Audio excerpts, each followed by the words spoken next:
our reader on obstacles and challenges that may be faced in sponsorship. When is it time to reevaluate our role as a sponsor? And when is it time to reevaluate the relationship with our sponsor? Is Tanya G.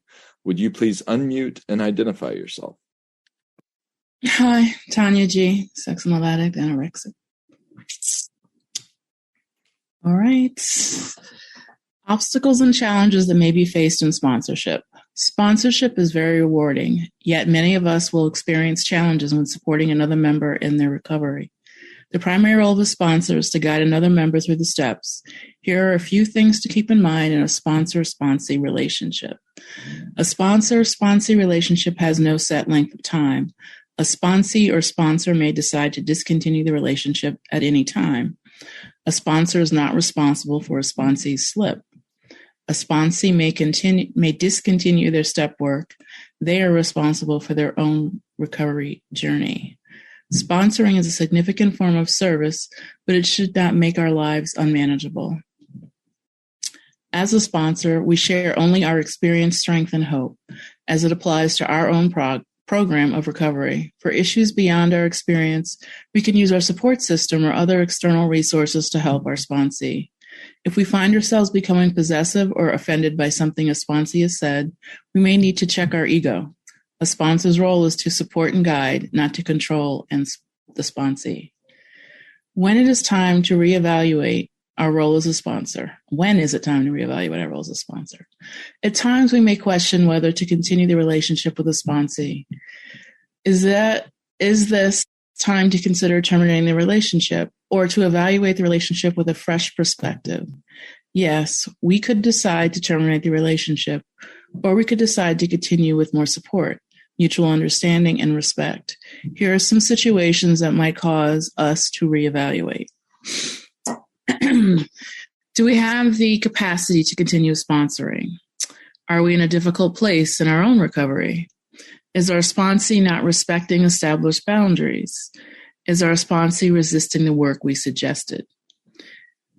Is our sponsee avoiding responsibility for their recovery? Is our sponsee unwilling to prioritize their recovery? And is our sponsee's honesty in question? Specific situations might be addressed by consulting our own sponsor to help us decide. As fellow addicts doing service, we stay connected to our support network and expand it if needed. Whatever our decision, we need to have an honest conversation with our sponsee. We explain our decisions clearly with respect and sensitivity. This is an opportunity to model healthy communication. Members share. My sponsee was frequently questioning if SLAA was for her. She was doing many suggested readings or assignments. However, she was constantly skeptical if the program would work. Her therapist was adding to her doubt if there is such a thing as sex and love addiction. I reminded her that she can see the program works by many others in the meetings, and those who do the work see the promises that await us. My sponsee and I scheduled a brief phone conversation to discuss if we wanted to continue the sponsor-sponsee relationship. It was suggested by my sponsor to let her know that if she wants to follow the guidance of her therapist and continue with her skepticism and doubt, we would part ways. I added that if she decides she is ready to do the work and pursue SLAA, that I would be there for her. However, as many months went on, she continued to be no contact. When is it time to reevaluate the relationship with our sponsor? From the sponsee perspective, changing sponsors may be natural as our recovery progresses. The guidance we needed when we were in withdrawal may be significantly different from what we require as our recovery has evolved. Not every sponsor has equal expertise for all situations and scenarios. As a sponsee, we periodically reassess whether our current sponsor best meets the needs of our recovery today. Here are some situations that might cause us to reevaluate. Has our relationship status changed? For example, not dating or starting dating. Do we trust our sponsor with the area of recovery we are experiencing? Is our sponsor no longer available? Is our sponsor not returning our calls? Is our sponsor dictating or controlling? Is our sponsor not respecting confidentiality? Is our sponsor pushing their religious, political, or other beliefs? Do our values align, or are there differences that could be disruptive? If we are leery of addressing our concerns with our sponsor in order to avoid confrontation, consulting recovery partners may encourage us to find a healthy approach. Regardless of how we move forward, we need to be honest with our sponsor. We explain our specific concerns clearly. Again, this is an opportunity to practice healthy communication and to be transparent. Member share. For me, I knew it was time for a breakup when I realized that my sponsor triggered me more than any other force in my life, because I knew that my program and sobriety no longer aligned with what he demanded. I talked with fellows, therapists, and friends, and finally realized that it was time for a change. I needed to find a different path. I am reminded there is nothing wrong with changing sponsors. A good sponsor will understand and be happy that you've been able to have a sober breakup. Member share. We learn in recovery, not our relationships are meant to be. As we grow and mature in our sobriety, there can often come a point where we need different guidance than what our current sponsor offers. As an amazing old timer once told me, a sponsor's only role is simply to help walk us through the steps. Anything outside of that is not their role as your sponsor. Ask yourself, does my sponsor help make my life more happy, joyous, and free? If not, maybe it's time to look for spiritual guidance elsewhere. Member share. Staying with a sponsor or moving on to another sponsor because the relationship is no longer working for me is a higher power situation. For example, I am not comfortable with prioritizing or controlling behavior in a sponsor, patronizing or controlling behavior in a sponsor. When I listen to my intuition and request guidance from my higher power, the best possible solution will present itself to me time and time again. With patience and persistent actions, a divine intervention will materialize in the form of another addict who can help me continue in my recovery. Thank you, Tanya, for your service and for your reading. Appreciate that. Now we will open the floor for 15 minutes to anyone who would like to share on these topics. Timekeeper, can you please allow up to 3 minutes per share with a 1-minute warning? I will call on speakers in the order in which hands were raised. Next, I see Lisa. Hi, Lisa, again. So when I ended my relationship with my first sponsor and started working with my second sponsor, I started working with my second sponsor before I ended the first one because one of my character defects is avoiding confrontation. And so I was so worried about what he was going to think. I was going to hurt his feelings and he would be angry at me. And I was not in a really healthy place. But I was fortunate that my second sponsor really helped me work through that. And one of the things that I really learned working with him was how to confront in a healthy way and how to be able to state what my needs are and not have it be not be so entangled with other people's needs and other people's reactions and emotions. And so that was a helpful experience for me to go through, although it was really, really difficult.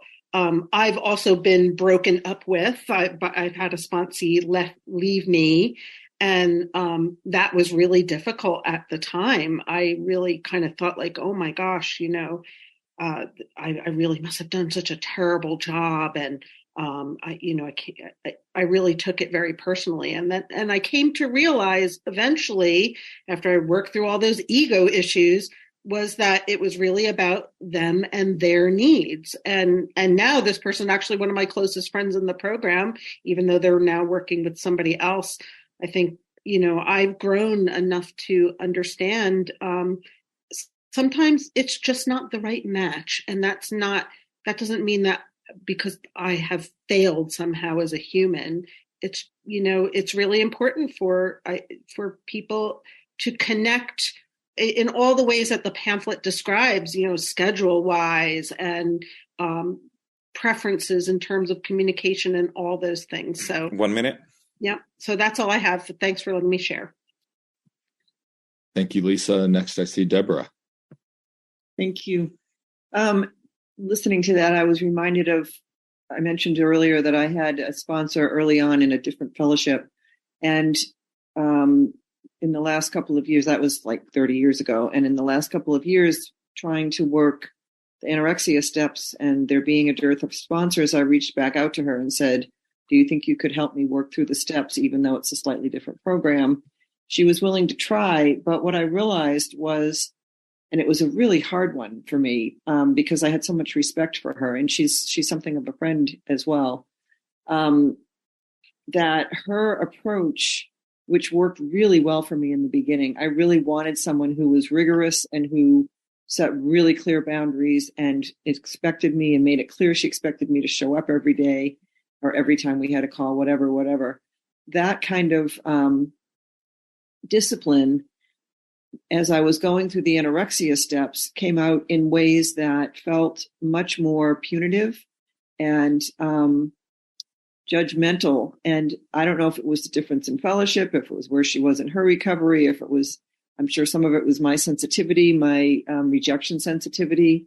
But what I learned from that, thankfully, I was working with other people in a partnership. We, three of us worked through the anorexia workbook together. So I had some support and people with long-term knowledge of me and my recovery.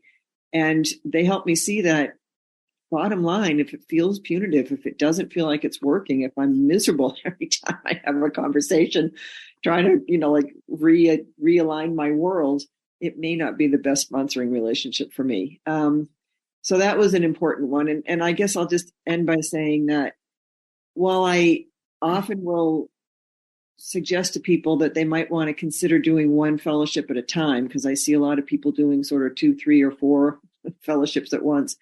I do know that for me, 1 minute. Thank you. The time that I spent in Al-Anon was really helpful, because learning how to let someone else have a what's the word that we use when we hit bottom is sometimes the best way for us to learn. Sometimes it's that pain that we need to actually get us to wake up and realize, oh yeah, there's something I need to deal with here. And I know for me, I need to do it on my terms. I need to do it with my higher power. That's incredibly important. I need to do it with the help of other people. But at the end of the day, it's got to be a way that resonates with me and doesn't tear me apart. So that's my experience. Thank you. Thank you, Deborah. Joe. I am Joe. I'm a sex and love addict. I'm really grateful to hear all these conversations about terminating relationships with sponsees, because when it comes to the serenity prayer part of courage to change the things you can, I have zero of that, especially when it comes to it seems so awful to say, you're fired as a sponsor. And I'm sure there are I've heard much nicer ways of ending that kind of relationship here. But I just wanted to share something that it's kind of a wish, and I'm not quite sure how it translates, but I used to coordinate a lot of Zoom meetings, in fact, daily Zoom meetings with a large group of people. And sometimes it would get into controversial conversations and topics. And somebody came up with this brilliant way of non-confrontationally ending those conversations by allowing anybody to call a pineapple pizza. And if you called a pineapple pizza, it was just the thing that said, you have to change the topic now. You can't continue this topic. And I need that kind of pineapple pizza code word, I think, for all my sponsors and sponsees, so that they could just say, this isn't working. Let's come up with something else. But I'm not sure what that is exactly yet. So hopefully I'll find it out. Thanks. Thank you, Joe. Would anyone else like to share on these topics? All right, well, we will move on then. Thank you for all who shared.